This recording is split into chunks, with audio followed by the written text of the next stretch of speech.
mais um vídeo sobre o tema, tudo o que vocês precisam saber sobre seguros.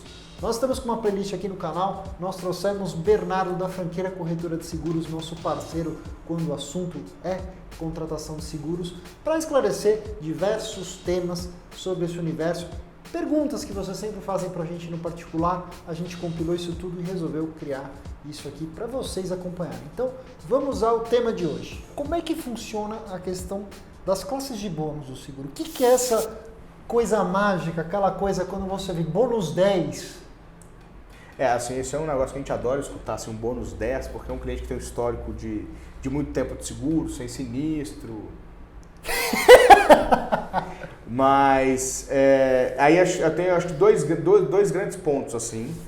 Primeiro, o bônus ele é um indicativo da experiência daquele cliente. Então, a cada seguro que você faz, sem ter precisado acionar a apólice para usar alguma das coberturas, exceção feita a assistência 24 horas e o seguro de vidros, faróis, etc. Então, esses dois itens você pode chamar 10 reboques durante um ano, que isso não interfere na sua classe de bônus. Pode trocar 3 para-brisas durante um ano, que isso não interfere na classe de bônus, ela fica preservada. Então, o bônus é um indicativo de quantas renovações, sem ocorrência de sinistro, aquele cliente tem. Tá? Então, o bônus classe 10 significa... É o máximo, hoje é 10? Hoje o máximo é 10. Significa que aquele cliente faz seguro há 11 anos consecutivos, porque tem o primeiro depois das renovações, há 11 anos consecutivos, sem precisar de acionar o seguro. E essa experiência positiva permite a ele, concede a ele um desconto na hora de contratar o seguro. Então, como o seguro é um jogo de risco, a seguradora, no fundo, ela compra o seu risco, quanto mais informação ela tiver, informação positiva, ela fica mais confortável em comprar o seu risco e te cobra menos por isso. Quanto menos informação ela tiver, mais conservadora ela vai ser, mais caro ela vai te cobrar. Então, o bônus é um indicativo, um bônus elevado é um indicativo de um cliente sem histórico de problema. Basicamente, é isso que está por trás dessa classe, é isso que está representado. Uma dúvida muito comum eu tenho uma apólice com classe de bônus 10 para um carro de dia a dia, e resolvi que agora eu vou comprar um carro de final de semana. Eu posso usar o meu bônus em 2 apólices? Não. O bônus, ele é restrito, ele é a experiência daquela apólice. Eu posso, inclusive, vamos imaginar, para a gente ficar no exemplo prático, talvez facilite, eu tenho um Golfzinho que eu uso todo dia, que eu pago, sei lá, 2, 3 mil de seguro. Resolvi comprar uma 911 que o seguro é 15 pau. Eu posso, inclusive, inverter a jogada. Eu posso usar o bônus na 911 e partir com a apólice nova para o Golf, porque esse desconto aqui, obviamente, representa mais no carro, que tem um valor de prêmio, valor de seguro mais alto. Então, a gente pode fazer essa jogada e inverter isso. Agora, eu não posso usar o mesmo bônus em 2 apólices. Essa apólice vai ter que começar a crescer e acumular o bônus de forma independente dessa. É um negócio, chato nesse ponto de doido, vista. né? Porque na verdade é a minha experiência, né? E não do carro. Mas por outro lado, os partidos que eu tenho 2 apólices com bônus 10, se eu tenho sinistro nesse aqui, quando você tem um sinistro, você volta uma classe. Você não perde tudo, isso é um ponto importante, uma dúvida. Caramba, você tem um sinistro, você volta do 10 para o 9, você não volta do 10 para o 0. Então, se eu tenho 2 apólices com bônus 10, eu tenho um sinistro em uma... Você meter um PT? Mesma coisa. A regra é um sinistro, uma classe de bônus a menos. 2 sinistros, 2 classes de bônus a menos. A regra é essa, e aí tem um tempo para você poder aproveitar o bônus. Depois de 180 dias, o bônus ele é extinto. Você passa 180 dias com a apólice vencida sem seguro, mesmo que você tenha bônus 10, ele é extinto, você tem que começar de novo no 100º, 80º dia, você começa de novo. Mas tem um lado positivo, se você tem 2 carros com bônus classe 10 e tem 3 sinistros aqui nessa apólice, seu bônus dessa apólice desce para o 7, mas essa aqui continua com bônus 10. Então é ruim por um lado, é positivo por outro. Mas tem um fato, que é um fato razoavelmente recente, e que essa classe de bônus ela vai ser cada vez menos relevante e vai ser cada vez mais relevante a experiência do cliente, que foi exatamente o comentário que tu fez. Puxa, mas é a minha experiência, não é a experiência do carro. Com a quantidade de dados que as companhias conseguem reunir, não só as seguradoras, mas banco, inteligência artificial, enfim, todo mundo consegue reunir e processar, as seguradoras podem, através do CPF do segurado, ter uma visão muito legal, muito boa, de qual é o histórico daquele cliente, do ponto de vista de score financeiro, do ponto de vista de histórico de sinistro. Existe uma central onde todas as companhias descarregam informações de sinistro. RNS, o Registro Nacional de Sinistro. Então, todo cliente que tem um acidente, que utiliza uma apólice de seguro, esse fato é comunicado a essa central de registro de sinistros, então que as seguradoras compartilham informações. Então, através do CPF, da base de dados gerada nessa central, de outros indicadores que a seguradora consegue consultar, e não só a seguradora, mas várias empresas que, de alguma forma, fazem avaliação de dados pessoais, o processo de tarifação do seguro caminha muito rapidamente para que seja vinculado ao cliente. Então, talvez você não tenha formalmente o bônus classe 10 na apólice nova que você está contratando, mas todo o seu histórico antigo lá de trás, ele é pesado e é muito ponderado na hora que a seguradora vai fazer a tarifa desse seguro novo. Isso já está acontecendo sob certa medida, mas caminha para ser cada vez mais forte esse componente do seu histórico. Cada vez mais a seguradora vai ter segurança, vai ter informação para subscrever o risco, para subscrever, colocar a tarifa do seguro baseado no histórico do cliente. E você tocou num ponto muito interessante, que a minha dúvida central sempre foi essa. Cara, mas no final do dia a experiência é minha, certo? Então, já que a gente tocou nesse assunto, como é que funciona essa questão do perfil do segurado? Tá bom. O que é levado em conta hoje para uma seguradora na hora de fazer? Por exemplo, perfil financeiro, se o cara tem patrimônio, se o cara deve ir na praça, se o cara bateu muito carro. O que está no fator? Acho que é legal contar uma breve história do perfil, porque a gente tem um perfil, na verdade tem um processo que começa talvez, assim, fazer um overview, só um parêntese rápido. Assim, a história da minha família, Franqueira é o sobrenome da nossa família, e a história começa com meu pai no mercado segurador 40 anos atrás, ele funda a corretora 30 anos atrás, e em 2002 a gente começa a trabalhar junto, já com o nome Franqueira. Franqueira mesmo existe em 2002, mas a história da minha família começa no mercado segurador com o meu pai mais de 30 anos atrás. Então eu sempre vivi isso, respirei isso, para mim é um tema muito natural, porque fez parte da minha história. Então lá atrás, talvez 20, 25 anos atrás, mais 25 anos atrás, não existia perfil. O seguro era tarifado com base no modelo do carro, no valor do carro e na região onde o carro rodava a maior parte do tempo. Então eram esses os parâmetros. Qual era o modelo, qual era o preço. Então eles iam lá, na média, quantos carros desses são roubados, qual que é o custo médio para reparar, onde é que ele roda, quanto que rouba de carro nessa região, toma aí o seu preço. Então a taxa base, toma aí o seu preço. Era essa a regra, era essa a lógica muito tempo atrás. Lá no meados da década de 90, provavelmente, mais para o final, do meio para o final da década de 90, os seguradores começaram a perceber que existiam parâmetros que interferiam, que tinham padrões de comportamento vinculados à idade, ao sexo, ao estado civil, que interferiam na quantidade de sinistros ocorridos, na famosa sinistralidade, é um termo que a gente fala bastante. Mas sinistralidade nada mais é do que o histórico de sinistro daquele grupo, daquele carro, daquele modelo, é basicamente isso. Então os jogadores perceberam que existia um parâmetro, eles começaram, além de perceber isso, ter capacidade de processar os dados, né? A computação melhorou, a capacidade de processamento de dados melhorou, eles conseguiram enxergar para isso, processar os dados e transformar essas informações num número concreto e passaram a tarifar de acordo com, não mais só com o modelo, mas com o perfil do cliente, que inicialmente tinha a ver com o estado civil, o sexo, a idade, com os hábitos de utilização, se ele usava garagem em casa, se não usava garagem no trabalho, se estudava, a distância média da casa dele até o local de trabalho. Então, a tarifação avançou para uma tarifação cada vez mais personalizada. Então, a gente passou a ter até umas aberrações, tipo 40 perguntas de perfil num questionário. Enfim, os perfis passaram a ser longuíssimos, complexos.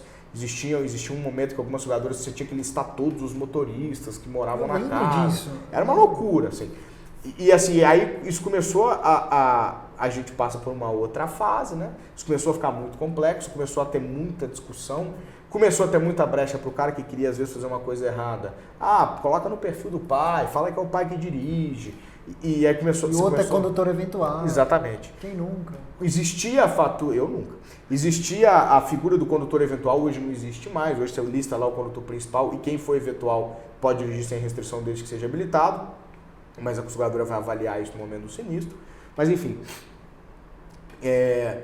o perfil passou a ficar muito complicado E aí passou a existir um movimento agora recente, talvez de 4, 5 anos para cá, em que as seguradoras voltaram a enxugar o perfil.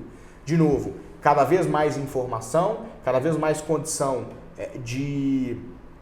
baseado no seu CPF, os registros históricos de sinistro, tarará, tarará, as seguradoras voltaram para uma simplificação. Então tem muito, por exemplo, a Sul América, para citar um exemplo, ela praticamente aboliu o perfil. Ela pergunta quem é o condutor principal, Estado Civil, e se dirige alguém, se você quer cobertura para condutores menores de 25 anos. Ponto. O perfil da Sul América hoje é esse, só isso, nada mais. Não tem mais pergunta de garagem, não tem mais pergunta disso, não tem mais nada disso. Então, hoje a gente passou por essa evolução e o caminho é para que a tarifação seja feita, não é nem mais personalizada, mas individualizada. De fato, o que vai mandar na hora de compor o preço seguro é o seu histórico, se o cara deve na praça, se não deve, se tem histórico de batida. Essa questão financeira, porque as seguradoras são instituições financeiras, sim, então elas têm acesso a esse tipo de informação. Tem acesso, assim, talvez, não sei nem se eu posso falar isso, mas é um negócio meio velado assim, no mercado. As companhias não abrem isso de maneira muito clara. Assim. Mas pela lei complementar lá que cuida de sigilo bancário, elas têm autorização para ter acesso a esse tipo de informação. Então, a troca de informações acesso entre instituições financeiras não é violação do sigilo bancário. E isso é um fator relevante. Assim, isso não é mais um parâmetro acessório. Especialmente nos carros de valor mais alto, né, quando a gente passa de 300, 400 mil reais, isso passa a ser um fator muito relevante na hora da seguradora fazer a cotação. Eu tive um caso aqui, um caso específico, mas é de um cliente com um carro de valor super alto, que era um cara que tinha as coisas dele meio no caixa 2 e tal. As coisas do Brasil. Não estava no nome dele, renda não declarada, e a companhia disse, olha, para esse cliente aqui eu não enxergo um padrão de renda formal compatível com o carro que ele está comprando. Então, para ele, eu não vou fazer seguro, porque ela teve medo, provavelmente, de que fosse algum tipo de operação irregular. Então, eles não fizeram seguro do carro. O cara bate o carro como uma forma de alaranjar. Exatamente. Desculpa, não era para vocês não ouviram nada disso que eu acabei de falar. Segue o jogo. Planejamento de lavagem de dinheiro. Caminha para isso, entendeu? E bom, mas a pergunta é, hoje em dia, qual que é o perfil mais complicado em termos de onerar o bolso do segurado? O que você diria? Bom, a gente ainda tem um componente muito forte vinculado à idade. Assim, é razoável, é natural, nós estamos já na casa dos 30 e poucos, o Corne 30 e muitos, mas é razoável quando a gente... Tô acabado, mas não tô assim não. Estrada de terra, né, primo? Quando a gente tinha talvez 18, 19 anos, era natural, você tem menos experiência, muita testosterona e pouca ideia do que fazer com ela, né? Então, assim... É natural que você acabe acelerando mais, se envolva com mais frequência em acidente. Isso é natural. Então, esse ainda é um fator que pesa muito na avaliação da seguradora, a idade. É razoável assim, que com o tempo, à medida que o tempo passa, você vai apurando suas habilidades e vai ficando um pouco mais maduro e lidando com o carro de uma forma muito diferente. É óbvio que existem exceções, é óbvio que tem cara de 19 anos com a cabeça muito boa que não faz cagada no carro. Eu tenho um exemplo muito próximo, enfim, mas... Teu irmão é um cara comportado. Exato. Mas entra na estatística, não tem jeito, a seguradora caminha para a individualização, mas aqui com 18, 19 anos... Individualizar o quê, né? Não dá nem para ver qual é a história do cara, antes ele era um menino, uma criança. Então, e é engraçado como esse efeito muda, quanto mais jovem, existe uma diferença entre homem e mulher, sexo masculino e feminino, mas quanto mais jovem, maior a discrepância. Então, assim, a galera, nós aqui, homens, acabamos tendo um perfil baseado nas estatísticas, não há aqui nenhum tipo de julgamento, mas baseado nas estatísticas, quanto mais novo, maior a diferença entre homem e mulher, porque a responsabilidade aflora, assim. Como é que funciona assim? Comprei um carro novo, o famoso endosso da apólice de seguro. Tá bom. O endosso, assim, a apólice de seguro, eu costumo dizer que ela é viva. Assim, ela reflete as suas necessidades, a sua demanda de cobertura e o seu perfil de utilização naquele momento. Então, o endosso, ele é muito comum que seja feito na hora da troca de carro, quando você compra outro carro, mas ele serve para várias outras situações também, e assim, é importante citar isso, porque muitas delas, às vezes, passam batido e a turma não tem hábito de consultar o corretor e bater um papo com o corretor em outras situações. Então, por exemplo, você trocou o carro para ficar nessa primeira, depois a gente entra nas outras, você tinha um carro que custava 100 pau, trocou por um carro de 200 mil, tá? Você tinha pago, pra gente, é tudo hipotético, só para a gente facilitar a conta. você tinha pago R$2.000 pelo seguro do carro de 100 mil, barato, né? Preço bom, a gente conseguiu um preço bom. Se fosse nessa lógica, eu tava contente, viu? Opa! Na próxima renovação, eu vou te ligar e cobrar 2%. Essa loja. Então, o cara pagou R$2.000 e comprou um carro de 200 mil, e vamos imaginar que fosse diretamente proporcional, que ele pagaria R$4.000 para um seguro anual do carro de 200 mil. Então, tem um gap de R$2.000 entre eles, mas vamos imaginar que faltem só 6 meses para a pólice acabar. Então, a seguradora vai pegar esses 2 mil de diferença entre um carro e outro, ponderar pelos 6 meses que faltam, pela metade do ano que falta, e vai te cobrar R$1.000 no endosso. Que nada mais R$1.000, nada mais é do que a diferença do seguro entre os dois carros, ponderada pelo tempo que falta de vigência. O mesmo vale para quando você tem um carro de 200 e troca por um de 100, de novo, só hipoteticamente, você teria um deságio de 2 mil, vai receber de volta. A galera pensa, pô, então o endosso eu pago. Não, o endosso você pode eventualmente receber dinheiro de volta, se o carro for com um perfil melhor. Você só progride, agradece, só progride. Bom, mas o endosso serve para várias outras situações, por exemplo. Então a gente falou lá atrás que um dos parâmetros que a companhia usa é onde você mora.